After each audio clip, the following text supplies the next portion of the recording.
In its 2.5-year fight against high inflation, the Federal Reserve can soon declare mission accomplished. 12-month inflation fell to 2.2% in August, according to the gauge the Fed watches closest, a bigger drop than economists expected and the closest it's been to the Fed's 2% target. Paychecks last month, however, did not grow as much as expected, up by just 0.2%. Just as the economic picture stabilizes, a potential hit to supply chains is brewing on the nation's coastlines. Dock workers in the International Longshoremen's Association and port operators are running out of time to agree on new contract terms.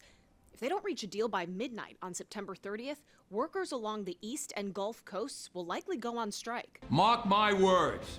We'll shut them down October 1st if we don't get the kind of wages we deserve.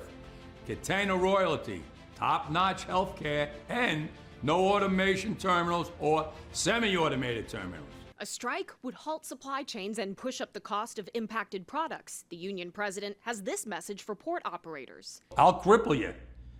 I will cripple you. This close to the election, it could also be a liability for Vice President Kamala Harris and her message that the economy is holding strong under the Biden-Harris administration. There's economic trouble for whoever's president next. At least that's according to Moody's Analytics. But what they're predicting has nothing to do with inflation or a workers' strike. The incoming administration will face a deteriorating U.S. fiscal outlook as declining debt affordability will gradually weaken U.S. fiscal strength, Moody's rating said in a report out this week. Treasury Secretary Janet Yellen also weighing in. It will be necessary to get deficits down and to do some deficit reduction in order to keep the interest costs manageable. This will require bipartisan cooperation between the next administration and the next Congress. As Moody's points out, deep political division could easily get in the way. On Capitol Hill, I'm Atral Nishar reporting.